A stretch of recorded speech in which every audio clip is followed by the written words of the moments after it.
Depression is a serious and common mental disorder responsible for the majority of suicides. But as I already covered, intakes of fruits, vegetables, and naturally occurring antioxidants have been found to be protectively associated with depression. So, they concluded, it may be possible to prevent depression or to lessen its negative effects through dietary intervention. But not so fast. That was a cross-sectional study, meaning a snapshot in time, so you don't know whether the poor dietary pattern precedes the development of depression, or if depression causes poor dietary intake. Depression and even treatments for depression can affect appetite and dietary intake. Maybe people who feel crappier just eat crappier instead of the other way around. What you need is a prospective study, a study performed over time where you start out with people who are not depressed and follow them for 6 years, and those with higher carotenoid levels in their bloodstreams, which is considered a good indicator of fruit and vegetable intake, was associated with a 28% lower risk of becoming depressed within that time. So they conclude that having low blood levels of those healthy phytonutrients may predict the development of new depressive symptoms. But what about suicide? Worldwide, 1 million people kill themselves every year. In this comparison of European countries, Greece had the lowest rates of suicide. Maybe it's the balmy weather, but maybe it has something to do with their diet. 10,000 people followed for years, and those following a more Mediterranean diet pattern were less likely to be diagnosed with depression. What was it about the diet that was protective? It wasn't the red wine or the fish. It was the fruit and nuts, and effectively higher plant-to-animal fat ratio in beans that appeared protective. Conversely, significant adverse trends were observed for dairy and meat consumption. A similar protective dietary pattern was found in Japan. A high intake of vegetables, fruit, mushrooms, and soy products was associated with a decreased prevalence of depressive symptoms. It was not characterized by a high intake of seafood. 100,000 Japanese men and women were followed for up to 10 years, and they didn't find evidence of a protective role of higher fish consumption or those long-chain omega-3s, EPA, and DHA against suicide. In fact, they found a significantly increased risk of suicide among male non-drinkers with high seafood omega-3 intake. This may have just been due to chance, but a similar result was found in the Mediterranean. High baseline fish consumption, together with an increase in consumption, were associated with an increased risk of mental disorders. One possible explanation could be the mercury content of fish. An accumulation of mercury compounds could increase the risk of depression. We know that mercury in fish can cause neurological damage, such as negative effects on Alzheimer's disease, memory loss, autism, as well as depression. So the increased risk of suicide among persons with a high fish intake might be attributable to the harmful effects of mercury in fish. The big Harvard cohorts found similar results. Hundreds of thousands followed for up to 20 years. No evidence taking fish oil or eating fish lowered risk of suicide, with a trend towards even higher suicide mortality. What about for the treatment of depression? Neither EPA or DHA appeared more effective than just sugar pills. And the same can be said when one puts all the trials done to date together. We used to think omega-3 supplementation was useful, but several recent studies have tipped the balance the other way. It seems that nearly all the treatment efficacy observed in the published literature may be attributable to publication bias, meaning the trials that showed no benefit tended not to get published at all, and so all one saw was a bunch of positive studies, but only because a bunch of the negative ones were buried.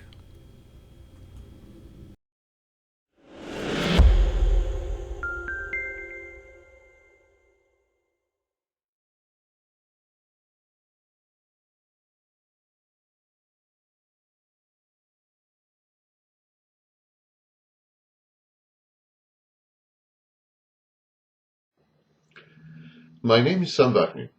I'm the author of Malignant Self-Love, Narcissism Revisited. I would like to dispel a few myths and hidden assumptions about narcissism and narcissists. The first is that there is such a thing as a typical narcissist. One must always specify whether one is referring to a cerebral narcissist or to a somatic one. A cerebral narcissist uses his intelligence, intellect, and knowledge to obtain narcissistic supply. A somatic narcissist uses his body, his looks, and his sexuality. Inevitably, each type is likely to react very differently to life and its circumstances. Somatic narcissists are a variation on another personality disorder known as histrionic personality disorder. They are seductive, they are provocative, they are obsessive-compulsive when it comes to their bodies, their sexual activities, and their health, and they are likely to be hypochondriacs as well. While I dispute the existence of a typical narcissist, I do accept that certain behavioral and character traits are common to all narcissists. For example, pathological lying. Even the Diagnostic and Statistical Manual 4 defines narcissistic personality disorder using words such as fantasy, grandiose, and exploit, which imply the usage of half-truths, inaccuracies, and lies on a regular basis. Scholars such as Kernberg and others coined the term false self, not in vain. Narcissist is false and fake. Narcissists are not gregarious. Actually, many narcissists are schizoids, recluses, and they are paranoid. They're hermits.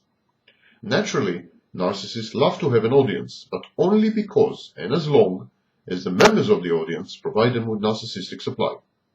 Otherwise, narcissists are not interested in people as such. All narcissists lack empathy, which makes others much less fascinating than they appear to be to empathic people. Narcissists are terrified of introspection. I'm not referring to intellectualization or rationalization or the straightforward application of their intelligence. They do that. But this would not constitute introspection. Proper introspection must include an emotional element, an insight, and the ability to emotionally integrate the insight so that it affects behavior. Narcissists lack all that. Some of them may even be aware of narcissistic personality disorder and of their own problems, of their own chaotic behavior and disorganized personality.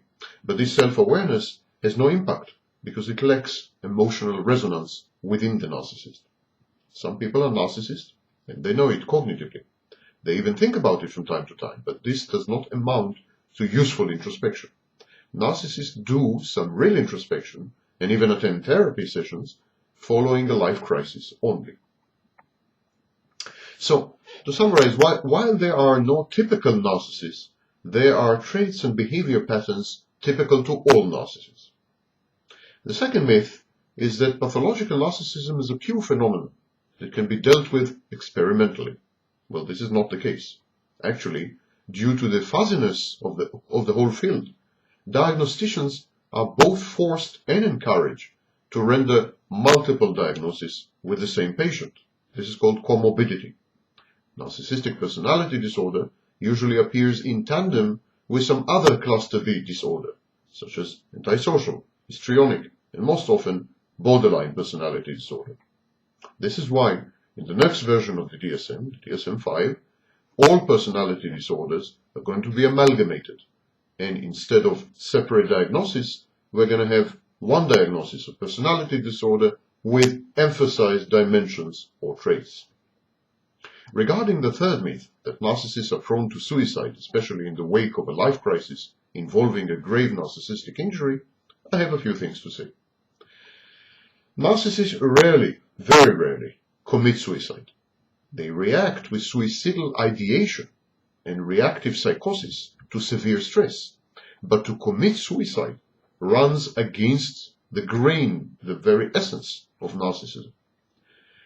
Suicide is more of a borderline behavior, borderline personality disorder.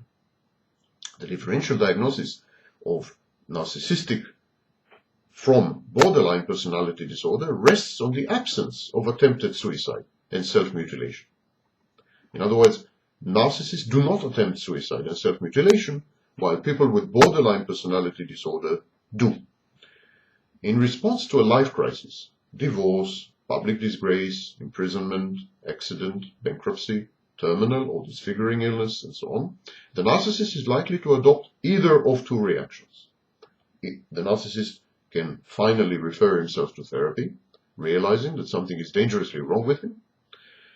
That's one possibility. Or he can frantically grope for alternative sources of narcissistic supply. Statistics show that talk therapies are rather ineffective with narcissism. Soon enough, the therapist is bored, fed up, or actively repelled by the grandiose fantasies and open contempt of the narcissist. The therapeutic alliance crumbles, and the narcissist emerges triumphant, having sucked the therapy's energy dry. So, narcissists prefer usually to try to find alternative sources of supply. They're very creative. If all else fails, they exhibitionistically make use of their own misery, or they lie, they create a fantasy, confabulate, harp on other people's emotions, fake a medical condition, it's known as Münchhausen disorder, pull a stunt, fall in ideal love, make a provocative move, or commit a crime. The narcissist is bound to come up with something, a surprising angle, to extract new narcissistic supply from a begrudging and mean and hostile world. The exposure of the false self for what it is, false, is a major narcissistic injury. The narcissist is likely to react with severe depression, self-deprecation, and self-flagellation. And yes, even to the point of considering suicide. This is known as suicidal ideation. All this happens inside the narcissist, in his inner landscape. On the outside, the narcissist is likely to appear assertive and confident. This is his way of channeling his life-threatening aggression. Rather than endure the assault of this inner sadistic judge and its frightening outcomes, the narcissist redirects his aggression and rage, transforms them, and hurls them at others. He scapegoats others in order to avoid his inner conflict. What form this conversion assumes is nigh impossible to predict without knowing the narcissist in question intimately. It could be anything from cynical humor, brutal honesty, verbal abuse, passive-aggressive behaviors frustrating others, and down to actual physical violence. There's no telling. But one thing is for sure. Other people are going to pay the price for the narcissist's inner turmoil. And what else is new?